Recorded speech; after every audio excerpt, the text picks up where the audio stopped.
আসসালামু আলাইকুম ভিউয়ার্স, আশা করি আপনারা ভালো আছেন। আজকে আমি একটি কিতাব দেখাইতেছি। কিতাবটার নাম হচ্ছে ইলমে হাজিরাত। এই কিতাবটা বহুত মূল্যবান কিতাব, পুরোনো কিতাব, 100 বছর আগের কিতাব।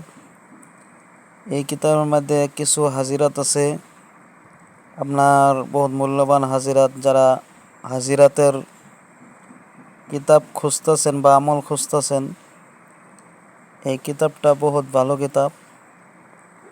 দয়া করে চাইলে আপনার এই কিতাবটা নিতে পারেন বা কল করতে পারেন।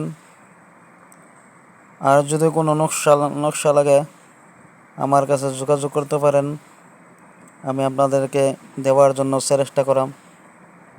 আর একটা কথা, আজকে বলবো রোগী নির্ণয় করা, রোগী পরীক্ষা করার আমল। রোগী পরীক্ষা করার আমল হলো, যারা নতুন মুদাব্বির তারা রোগী কী প্রকারে রোগ নির্ণয় করতে হয় বা রোগীকে পরীক্ষা করতে হয় তারা জানে না।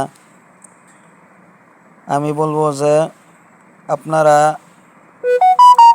3 চিমটি নিমক আছে, নিমক লইয়া একটি বগা কাগজের উপরে নিমকখানা লইয়া নিমকের উপরে আপনি 18 বার আস্তাগফিরুল্লাহ পড়বেন।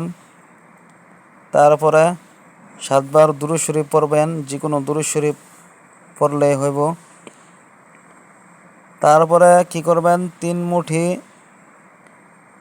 3 চিমটি নিমকের উপরে আপনার সূরা মুজাম্মিল 7 বার পরে ফুঁক দেবেন, 7টা ফুঁক দেবেন। আর সূরা ফালাক আর সূরা নাস 3 বার করে পরে ফুঁক দেওয়ার পর আপনারা ওই নিমকটা রোগীকে জিব্রায় দিতে বলবেন। যদি নিমকটি তিতা হয়, বুঝবেন যে এটি বাহিরা বস্তুর আলামত আছে, বা কোনো জিন বা কোনো বাউ বাতাসের আলামত আছে। আরও যদি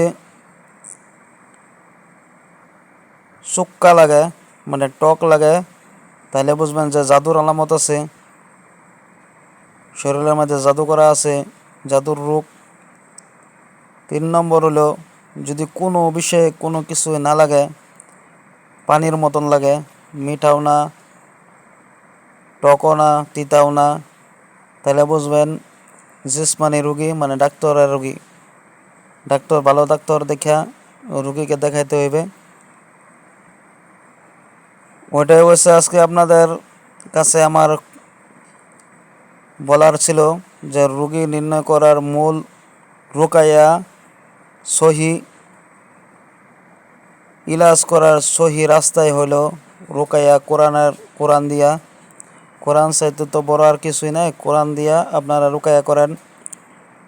সহি মনের মধ্যে বিশ্বাস, তাওয়াক্কুল রাখা, আল্লাহর উপর বিশ্বাস রাখা, নিজের উপরে বিশ্বাস রাখা, আল্লাহ তাআলা নিশ্চয় আপনাদেরকে কামিয়াব দান করুক। আপনারা চাইতো পরীক্ষা করে দেখতে পারেন। অল্প বেশি করে নিমক লইয়া তেলাওয়াত করে নিমকটা পয়রা থইবেন।